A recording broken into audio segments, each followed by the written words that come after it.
నమస్తే, JM6 టీవీకి స్వాగతం. ఈరోజు ముఖ్యాంశాలు. మనకు అంటే పబ్లిక్తోని కాంటాక్ట్ కావాలనే ఉద్దేశం ప్రకారం మన సిపి గారు ఇచ్చిన ఆజ్ఞల ప్రకారంగా రోజు కాలనీ విజిట్ మనం పెట్టుకున్నాం. సో ఆ కాలనీ విజిట్లో భాగంగా ఈరోజు నాకా చౌరస్తా నుంచి మన కాన్పుర వరకు మన గల్లీలన్నీ తిరిగినాము. కొంత ఇంపార్టెన్స్ ఆఫ్ సీసీ కెమెరాస్ గురించి కూడా ఎక్స్ప్లెయిన్ చేసాం. ఇక్కడ చాలామంది పెద్దోళ్ళు ఉన్నారు, ఈ గల్లీకి సంబంధించి, ఈ వార్డుకి సంబంధించిన ఉన్నారు. మీరందరూ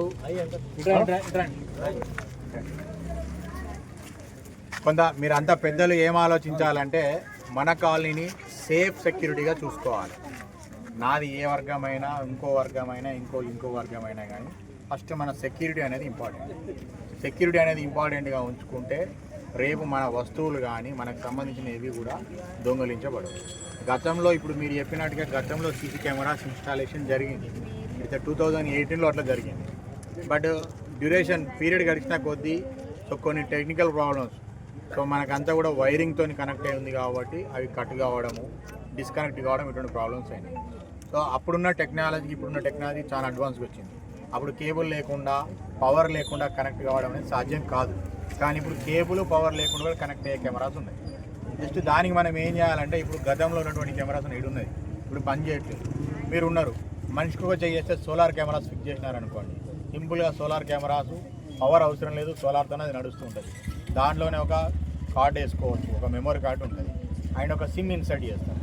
దాన్ని 2 years 1 year కనుక రీఛార్జ్ చేసినారనుకోండి, మీరు పోలీస్ స్టేషన్కి డైరెక్ట్గా లింకప్ చేపిస్తే అక్కడ రికార్డ్ అవుతూ ఉంటుంది. ఏమన్నా అఫెన్స్ అయినప్పుడు మనకు పనిచేస్తూ ఉంటుంది.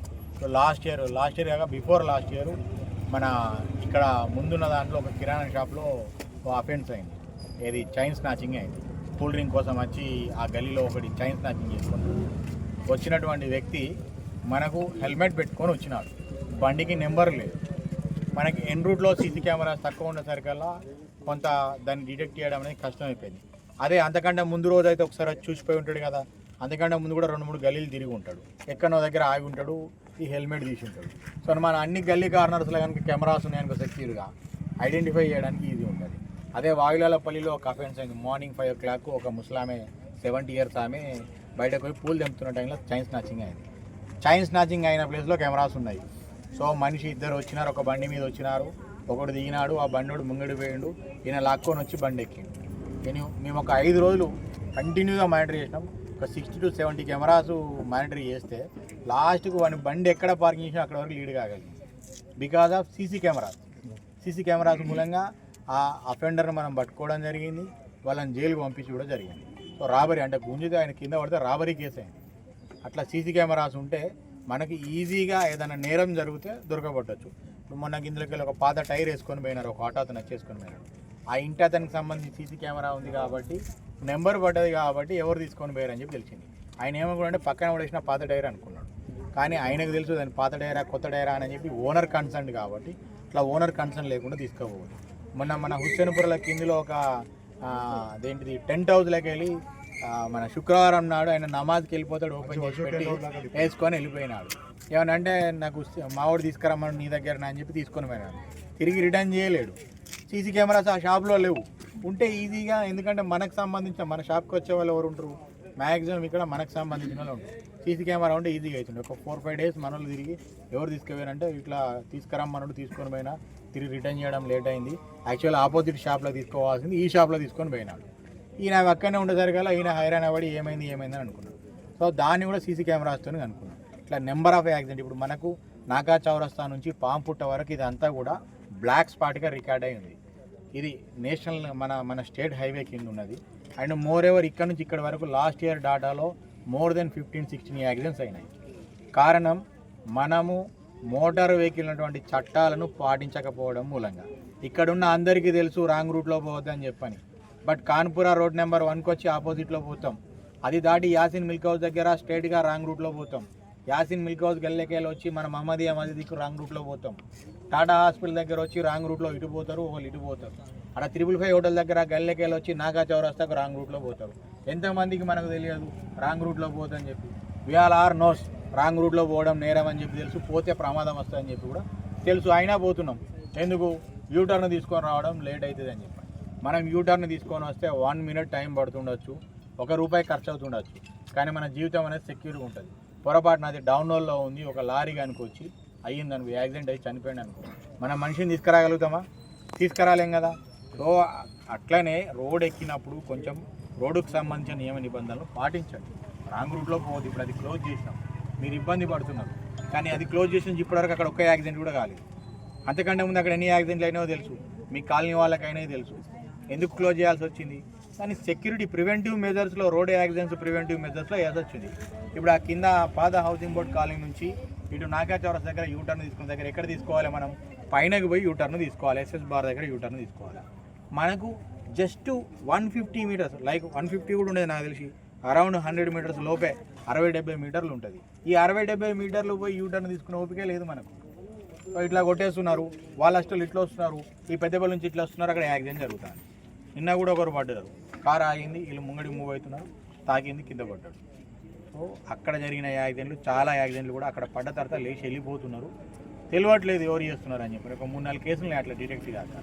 సో పాము పుట్ట వరకు ఆ ప్రివెంటివ్ మెజర్లో మాత్రమే మనం దాన్ని రోడ్ సేఫ్టీ మీటింగ్లో ఆల్ అఫీషియల్స్ డిసిజన్ తీసుకుంటే దాన్ని క్లోజ్ చేయడం జరిగింది. దానికి కొన్ని రోజులు ఉండనియండి. మీరు దాన్ని తీయడం గురించి అనవసరంగా గ్రూపులలో మెసేజ్ పెట్టుకోవడం లాంటివి చేయకండి. అది మన గురించే పెట్టింది, మన ఫ్యామిలీస్ గురించే పెట్టింది.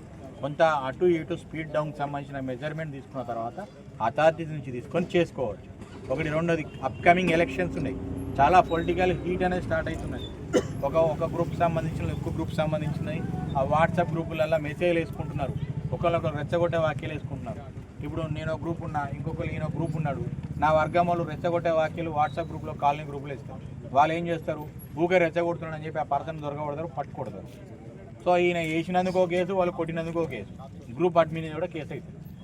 సో ఇట్లా వాట్సాప్ గ్రూపులలో మంచి విషయాలు డిస్కస్ చేయండి, అనవసరమైన విషయాలను పెట్టుకొని రెచ్చగొట్టుకునే వాక్యాలు చేసుకోకండి. అండ్ చాలా రూమర్స్ వస్తూ ఉంటాయి. ఇప్పుడు మనకు రోడ్డు మీద ఏమన్నా జరిగిందనికైనా, వేరే దగ్గర జరిగిందనుకో, ఇట్లా జరిగింది, మన వాళ్ళకి ఇట్లా జరిగింది, ఇట్లా జరిగింది అని చెప్పి రెచ్చగొట్టే వాక్యాలు పెడుతూ ఉంటారు.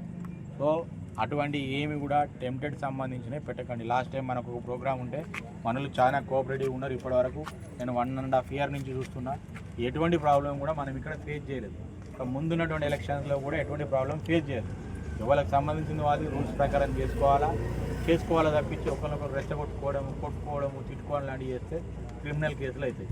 ఇప్పుడు ఇంతకంటే ముందు నిన్న ఒక మాట ఈయన పెట్టిననుకో, నీకు నువ్వు సరే ఫోన్ లేని ద్వారా ఇంకోసారి ఏకపోతే సరిపోతా అంటావు.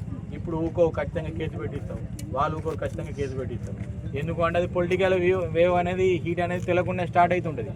అటువంటి ఎవరు కూడా చేయకండి వాట్సాప్లలో.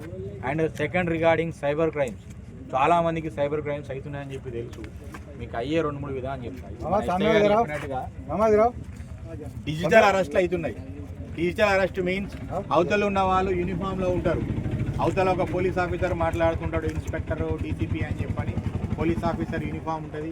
పోలీస్ ఆఫీసర్ యూనిఫామ్లో ఉండి మీకు ఫోన్ చేస్తాడు, మీ అబ్బాయి పలాని దొంగతనం కేసులో ఇన్వాల్వ్ అయ్యాడు, లేకపోతే డ్రగ్స్ కేసులో ఇన్వాల్వ్ అయ్యాడు, గాంజాయితో పట్టుబడ్డాడు, లేకపోతే కాలేజీలో ఇంకో అఫెన్స్ చేసి నేను వదిలేయాలని డబ్బులు అయ్యి చెప్పని అంటారు. Can you believe are not, మొన్న ఒక 1.5 hours అనుకుంటా, ఐ థింక్ 1.5 గంటలు ఒక అమ్మాయిని మ్యూట్ చేసి మాట్లాడినాడు, మ్యూట్ చేయించినాడు, న్యూడ్గా నిల్చుండబెట్టి డబ్బులన్నీ కొట్టించుకున్నాడు, న్యూడ్గా నిల్చుండబెట్టినాడు డిజిటల్ అరెస్ట్ పేరుతో. సో ఇటువంటి చాలా జరుగుతున్నాయి. అవే రైతున్నాము, కానీ ఇంకా మనం అవే మోసాలకు లోనవుతున్నాం. సో డిజిటల్ అరెస్ట్లు అనేవి ఉండవు. ఎవరైనా అరెస్ట్ చేస్తే ఫిజికల్గా వచ్చి పోలీసు పట్టుకొని పోతారు. ఇప్పుడు మన కాన్పుర కానీ, హుస్సేన్పుర కానీ బయట నుంచి అఫెన్స్ అయితే కూడా, బాంబే నుంచి వచ్చి కూడా పట్టుకొని వేరు. కానీ డిజిటల్ అరెస్ట్లు చేసిరా? మీరు చూసిరా ఎక్కడ డిజిటల్ అరెస్ట్ చేయగా? అటువంటి నమ్మకండి, డిజిటల్ అరెస్ట్ ఉన్నాయంటే నమ్మకండి. ఇంకా చాలామంది చాలా ప్లాట్ఫామ్లలో ఇన్వెస్ట్ చేస్తున్నారు, లైక్ బిట్ కాయిన్స్ రూపంలో కానీ, క్రిప్టో కరెన్సీ రూపంలో కానీ ఇన్వెస్ట్ చేస్తున్నారు. నిన్న కేసు కట్టినా, నేను మన ఏరియా నుంచి ఒక కేసు కట్టినాను. అతను ఏం చేసినాడంటే ₹1,00,000 వేస్తే రోజు ₹4,000 వస్తాయి అన్న లెక్కలు పెట్టుకున్నాడు. మనోడు మంచి చదువుకున్నాడు, చట్టం తెలిసిన వ్యక్తి ఇట్లా మోసపోయాడు. ₹4,000 వస్తాయంటే ఫస్ట్ ఇనిషియల్గా 5,000, 3,000 పెట్టినప్పుడు ఆయన 200 కొట్టుడు, 500 కొట్టుడు, 1,500 కొట్టుడు ఇట్లా కొట్టుకుంటూ వచ్చినాడు. అంతకుముందు మీరు సినిమా థియేటర్ పోయినప్పుడు చిన్న 2-3 ముక్కలు ఉంటాయి. అంతకుముందు ఫోన్లు గిన్నెలు లేవు కాబట్టి 2-3 ముక్కలు ఉంటుండే, ఎర్రయి 2, నల్లది ఎర్రది ఒకటి ఉండి, నల్లయి 2 ఉండి, ఈ 3 కార్డులు అటు ఇటు మారుస్తుంటారు చూసినా. గదే ఆటకి ఇది కానీ 10 పెడితే 20 వేస్తాయి అంటాడు, 50 పెడితే 100 వస్తాయి అంటాడు.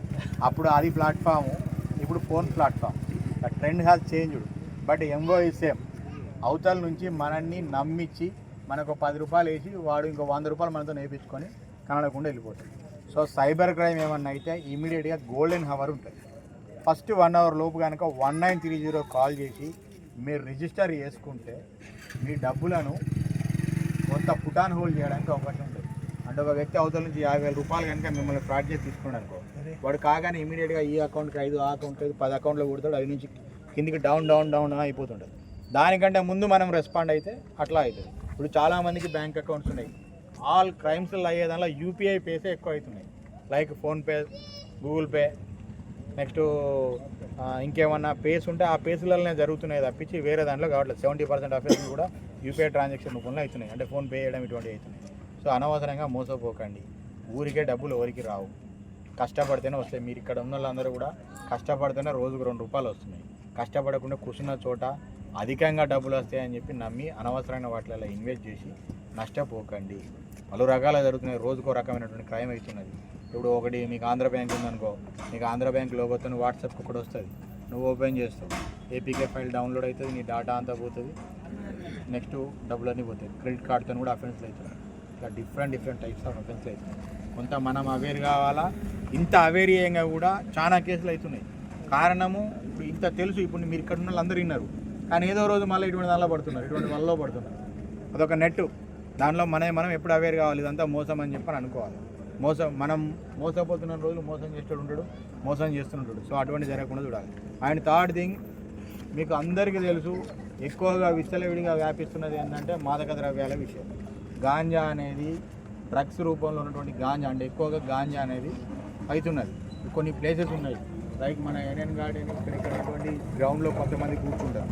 సో కూర్చున్న టైం కనుక మనకి చెప్తే నేను విజిట్ చేయగలుగుతా, ఒకరిద్దరిని పట్టుకోగలుగుతా. అదే 2-3 సార్లు మా వాళ్ళు విజిట్ చేసినారు. లూకౌట్ BC7 నేనే వినిపించిన ఒకసారి. మనకు పర్టికులర్గా 1-2 సార్లు చెప్తే మన దగ్గర యూరిన్ టెస్ట్ కిట్లు కూడా ఉన్నాయి. యూరిన్ టెస్ట్ కిట్లలో కనుక పాజిటివ్ వచ్చింది ఇంకో కేసు కూడా రిజిస్టర్ అవుతుంది. గాంజా అమ్మడం కాదు, సేవించడం కూడా నేరమే, దాన్ని కలిగి ఉన్న నేరమే. ఇప్పుడు ఒకటి అర్థం చేసుకోండి, అంటే మన పిల్లలకి చెప్పండి గాంజా అనేది ఎట్లా అలవాటు అవుతుంది అని చెప్పి ఈ చిన్న మ్యాప్లో ఉంది. అందుకే దీన్ని నేను పట్టుకున్నా. ఫస్ట్ వాడికి ఉన్నటువంటి బ్యాడ్ ఫ్రెండ్స్తో స్టార్ట్ అవుతుంది.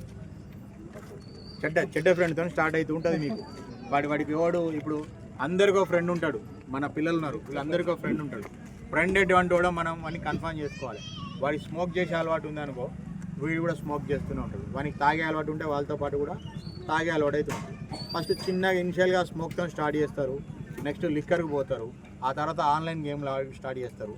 కొంతమంది చూడకూడని కంటెంట్స్, అశ్లీల దృశ్యాలను వాటిల్లో చూస్తూ ఉంటారు. నెక్స్ట్ ఏమైతే అంటే స్మోక్ నుంచి డ్రింకింగ్ దగ్గర దాకా వస్తారు. డ్రింకింగ్ తర్వాత చిన్నగా ఎక్కువగా దొరికేది, ఈజీగా దొరికేది అంటే గాంజా. సో సిగరెట్ దాటలకి ఏముంటుంది, ఒకసారి పోయినప్పుడు పిలుస్తాడు, అరే సిగరెట్ తాగుతున్నాం అని చెప్పని ఇస్తారు. మేము మొన్న కొంతమందిని మాట్లాడినాం, మేము ఒక దగ్గర చిన్న న్యూసెన్స్ ఉంటే వాళ్ళతో మాట్లాడితే డిఫరెంట్ టైమ్స్లలో డిఫరెంట్ ప్లేసులలో వాళ్ళు ఏదో రకంగా దాన్ని పట్టుకున్నారు. తెలియకుండానే వాళ్ళకి వచ్చింది. ఇప్పుడు తాగినోడు ఉంటాడు, స్మోక్ చేసే వాళ్ళందరూ కూడా స్మోక్ చేస్తారు. సో నేను అబ్జర్వ్ చేసిన దానిలో స్మోకింగ్ చేసుకున్న దానిలో ఎక్కువ అలవాటు అవుతారు.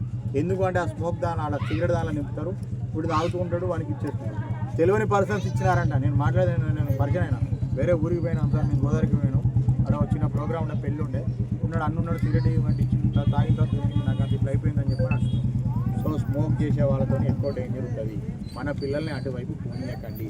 వాళ్ళు ఏం చేస్తారు ఇన్స్ట్రక్షన్ మేరకు సిబ్బందితో పాటు కాలనీ విజిట్ ప్రోగ్రామ్స్ పెట్టుకోవడం, అదేవిధంగా కొంత సీసీ కెమెరాల గురించి అవేర్నెస్ చేయడము, పబ్లిక్తోని కాంటాక్ట్ అయ్యి కొన్ని విషయాలు చెప్పడంలో భాగంగా ఈరోజు మన కాన్పురాలోని ఇక్కడికి రావడం జరిగింది. సో ఇక్కడ ఉన్నటువంటి కమ్యూనిటీ పెద్దలతోని, అదేవిధంగా మిగతా కాలనీ వాసులతోని సీసీ కెమెరాల యొక్క ఇంపార్టెన్స్ అండ్ డ్రగ్స్ తీసుకోవడం మూలంగా జరిగే అనర్థాల గురించి, జరుగుతున్నటువంటి సైబర్ నేరాల గురించి వాళ్ళకు కొన్ని సూచనలు, సలహాలు చేయడం జరిగింది. ఈ కార్యక్రమంలో మా పోలీస్ సిబ్బంది అందరూ కూడా పాల్గొన్నారు.